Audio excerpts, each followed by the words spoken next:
नमस्कार, बहुत बहुत स्वागत है आप सबका आज दिन भर की तमाम बड़ी खबरों के साथ। कांगड़ा में 7 माह की बच्ची और मां समेत प्रदेश में 19 नए कोरोना पॉजिटिव।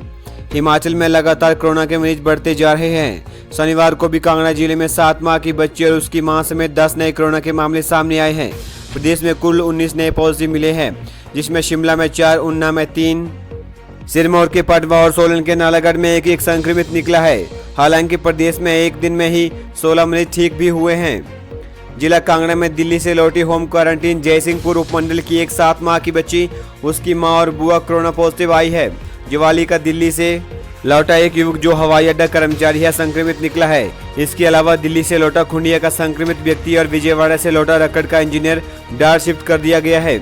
दिल्ली से आई बैजनाथ की 11 वर्षीय छात्र की सैंपलिंग रिपोर्ट भी पॉजिटिव आई है। छात्र को बैजनाथ शिफ्ट किया गया है। इसके अलावा ज्वाली के जरपाल, तारू और बनखंडी में एक संक्रमित मिला है। इसके अलावा शिमला जिले के संजौली में गत दिनों संक्रमित पाए गए बुजुर्ग के परिवार के 4 और लोगों के सैंपल पॉजिटिव निकले हैं। ऊना के महतपुर गगरेट अंब उपमंडल में 3 पॉजिटिव मामले आए हैं। वहीं सिरमौर के पटवा और सोलन के नालागढ़ में भी एक पॉजिटिव आया है।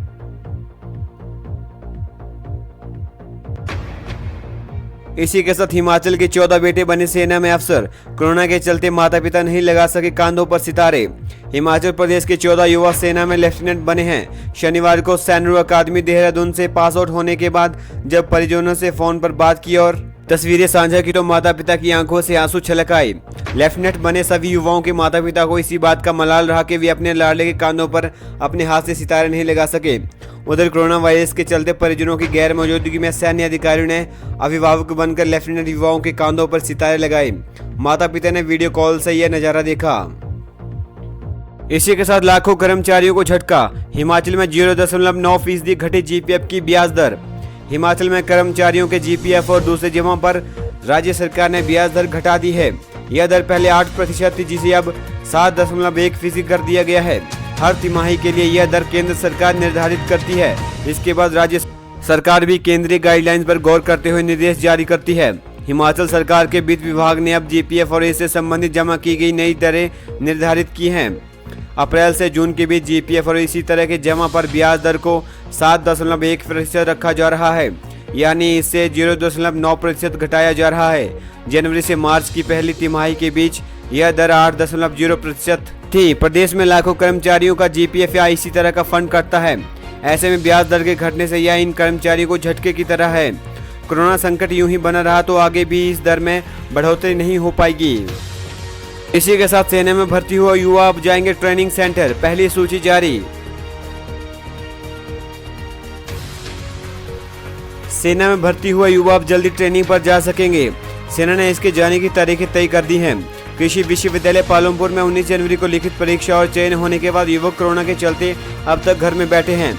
इन्हें मार्च में ट्रेनिंग पर जाना था। अब सेना की ओर से जारी शेड्यूल में अलग अलग रोल नंबरों की तारीख और उनके ट्रेनिंग सेंटर तय कर दिए गए हैं। इसी के साथ हिमाचल प्रदेश में जुलाई के पहले हफ्ते होगा स्कूल खोलने पर विचार। शिक्षा मंत्री सुरेश भारद्वाज ने कहा कि प्रदेश में शिक्षण संस्थान खोलने में कोई जल्दबाजी नहीं की जाएगी।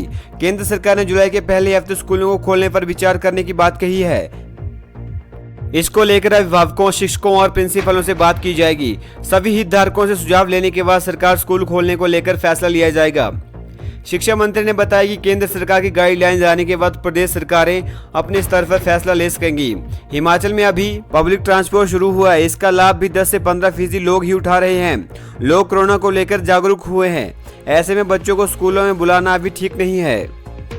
ग्रीष्मकालीन स्कूलों में गर्मी और बरसात की छुट्टियां दी गई हैं। शीतकालीन स्कूलों की आगे आने वाली छुट्टियों में कमी करने को लेकर बाद में फैसला लिया जाएगा। बताया कि कॉलेज और विश्वविद्यालय की परीक्षाओं को लेकर शेड्यूल तैयार किया जा रहा है। जुलाई में परीक्षा लेकर अगस्त में दाखिला प्रक्रिया पूरी करने की योजना है। सितंबर से कॉलेज और विश्वविद्यालय में नया शैक्षणिक सत्र शुरू करने की दिशा में काम किया जा रहा है। अगर कोरोना संकट लंबा खींचे तो ऑनलाइन होंगे शिलान्यास और उद्घाटन। मुख्यमंत्री जयराम ठाकुर ने कहा कि कोविड-19 से उत्पन्न प्रतिकूल परिस्थितियां लंबे समय तक बनी रहती हैं तो राज्य सरकार आधारशिला रखने और विभिन्न विकासात्मक परियोजनाओं के उद्घाटन ऑनलाइन करने पर विचार कर सकती है, जिससे विकास की गति निर्बाध चलती रहे। यह बात मुख्यमंत्री जयराम ठाकुर ने शिमला से वीडियो कॉन्फ्रेंसिंग के माध्यम से हरोली भाजपा मंडल की वर्चुअल रैली में संबोधित करते हुए कही। इसी के साथ बाहरी राज्यों से हिमाचल आने वाले लोगों के ई पास में बदलाव। प्रदेश सरकार ने कोरोना के चलते बाहरी राज्यों से हिमाचल आने वाले लोगों के ई पास में बदलाव किया है। अब आवेदनकर्ताओं को हिमाचल आने के लिए फॉर्म में एड्रेस प्रूफ देना होगा। बाहरी राज्यों में व्यक्ति की शहर में रहता है अपनी पहचान बतानी होगी। बिना जानकारी दिए फॉर्म अपलोड नहीं होंगे।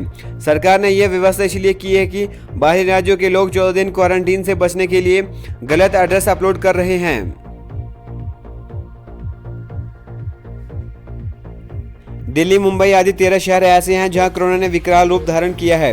सरकार को शिकायत मिली है कि इन शहरों में रहने वाले हिमाचली गलत एड्रेस बताकर हिमाचल आ रहे हैं, जिससे हिमाचल में कोरोना के मरीजों की संख्या में इजाफा हो रहा है।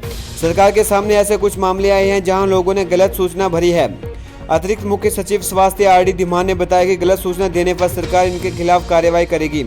देश में 13 शहरों में समेत दिल्ली के सभी जिलों से आने वाले लोग संस्थागत क्वारंटीन होंगे। दिल्ली के सभी जिलों से आने वाले लोग हिमाचल में 14 दिन तक संस्थागत क्वारंटीन होंगे। इसके अलावा मुंबई, चेन्नई, अहमदाबाद, ठाणे, पुणे, तिरुवल्लुर, कोलकाता, हावड़ा, इंदौर, जयपुर, जोधपुर, चेंगालपट्टू से हिमाचल आने वाले लोगों को संस्थागत क्वारंटीन किया जाएगा। 1 सप्ताह के बाद इनकी सैंपलिंग होगी।